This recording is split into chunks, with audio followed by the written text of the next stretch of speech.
Stephen Morales here, and today I want to cover a handful of different ab exercises that I commonly see misdone. Now today we're going to cover a basic crunch, a stability ball or a ball crunch. We're going to cover leg lifts, and then we're going to cover bicycles, okay?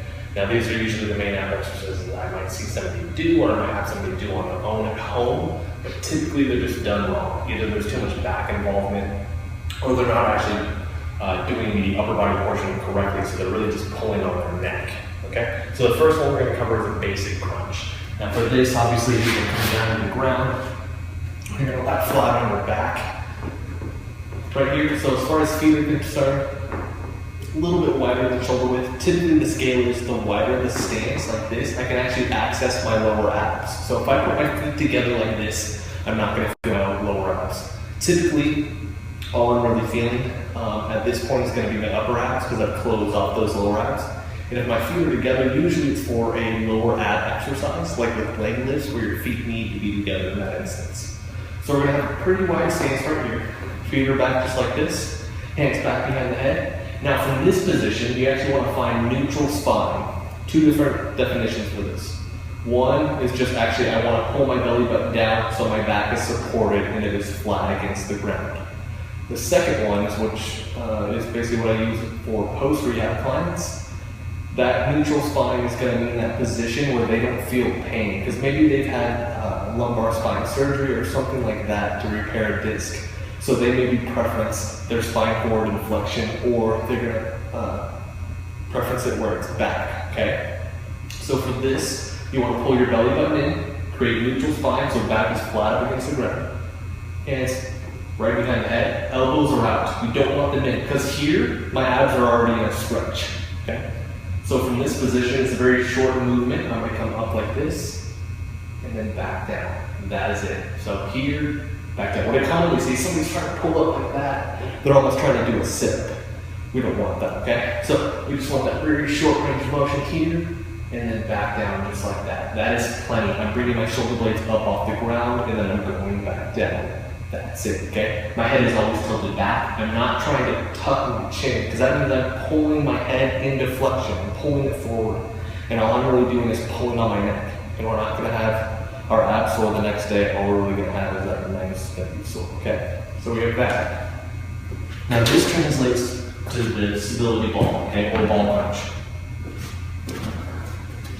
For this, it's the exact same position. So the ball is gonna be on my mid to lower back. Okay. Now, the benefit of the stability ball is that I can stretch further than the floor. And I always tell my clients, if you take a muscle and you stretch it out, that muscle, if it's strong enough, is basically going to just pull you back to your stationary position. So if I'm sitting here and I yawn like this and I stretch back, my abs tighten because I'm stretching my abs out. My abs will pull me forward. Now, if they're not strong enough, I'm going to use that antagonistic or other muscles. So in the case of my abs, I would use my lower back or my back in general. But I might use other muscles. I might start to use my glutes or something like that to actually just try and force myself to pull forward. So here, we want that stretch in the muscle, okay? I want to get that stretch. That's what makes this more effective. My hips are low and they're locked. I still have that wide stance. Elbows are still out. Head is always back. And I'm going to come up, real short range of motion, and then back down. If you're feeling your hips tilt like this and you're starting to do this rocking, you're putting too much pressure on your lumbar spine. We don't want to do that, right? We want this locked. Right here, short range of motion, up, down. That's all you need. Head is dead weight in your hands, so you're not straining your neck. I'm not using my arms to pull my head up or anything like that. I'm just using that as a good base for my head to rest in, okay? Right here, dead weight, up towards the ceiling, shoulder blades come up on the ball, back down. Typically, I see somebody come forward like that. If you're doing that with correct form, it's good, but most people can't do it. It takes a lot of time to get there. So they end up just tilting their hips underneath them, their feet maybe slip out or something like that. So this is just an easier and more effective version to hit those upper abs. You will still hit the lower abs as long as your feet are wide, okay? Third one we're going to cover real quick, leg lifts. So, leg lifts right here, hands underneath the small of the back, feeling that little pocket, right? So usually there's going to be a little pocket right here where your hands are going to go to support so you're not putting a lot of pressure on your lower back, legs start at the top. So I immediately bring my legs up right here. Now from this position, I don't straighten my legs out, because if I straighten my legs all the way out, all of this posterior musculature, so calves, hamstrings, lower back, are gonna engage to counter the weight of my feet. So if I put that slight bend in there, it takes that pressure off, puts it back to my lower abs, okay? So starting here, that's my start point. I'm gonna go down and stop shy of where I feel my lower back. So for me personally, I feel my lower back right there. So I would stop here and then come back up. Stretch, and then come back up. I'm gonna take a deep breath in as my legs go down. That way my abdominal cavity expands and I actually get a greater stretch in my lower half by doing that. As my legs come back this way, I exhale, okay? Second version of this you can actually do with neutral spine. So I can actually have my hands flat right here. I can bring my legs up. It's a much shorter range of motion. I would pull my belly button in and hold my back flat to the ground, and I would go down as low as I could before my back would raise up. So for me personally, it is right here, and then I would come back up. Now that seems much shorter, but it's actually more effective. Typically you're gonna get a little bit more in your lower abs because to hold that neutral spine requires so much tension out of your abs. Now, last one we're gonna cover is actually a bicycle. Typically you see this and somebody's doing it crazy fast. I actually like mine very, very slow. The reason for that is basically for abs, I do tension over time, okay? I wanna keep my abs under tension for a long period of time. They burn out.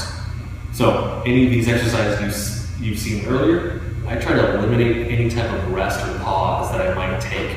That way I'm just putting that tension right on the abs.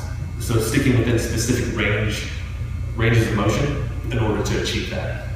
So for the bicycle, legs here. Usually I'm gonna be at 90 or above with my legs, okay? Feet are loose, they're not tight. So if you see your feet going like that, you can just expect that not only is all this tight, but it's pulling on your lower back, okay? So we want the feet nice and loose. Typically my feet are gonna go back and forth like this, right? Shin is somewhat parallel, maybe a little bit above the ground, parallel to the ground. I'm not gonna fully extend my leg. Just like I mentioned earlier, if I fully extend my leg, all the musculature in my leg's gonna tighten. It's gonna tighten my lower back, no good, okay? So I'm here, hands back behind my head. Now just sitting in this position right here, my abs are tight. This is my starting position. So if I'm here, my abs aren't tight. But if I pull them right here, my abs have to hold my shoulders up.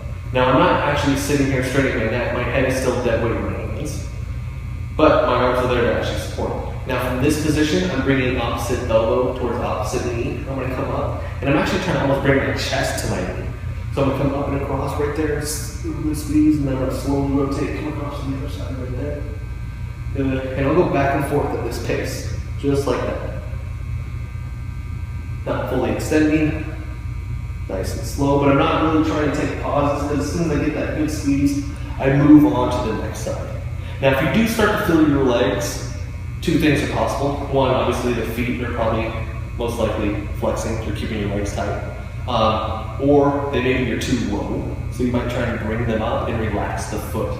Just keep in mind, you don't want to straighten your leg all the way out, okay? So, we covered basic crunch, ball crunch, leg lifts, and bicycles. Rep-wise, typically you're sticking usually with high volume. If you're struggling with that at first, you can stick lower, so you can stick 10 to 15. You start building up a little bit higher, you get 20, 25 range, sometimes in the 30 range. If I'm doing bicycles, I'm counting both sides obviously as one, because I have two sides. So if I did, if I said 30 single count, I would usually count this as 1, 2, 3, 4, all the way to 30, which is just 15 individually per side. So, if you're gonna do this at home, I'm gonna say 25 crunches on the ground, 25 ball crunches, 10 leg lifts. Just stick with the lower volume right now so you don't tax your back too much. And then you're gonna do 30 single count for bicycles.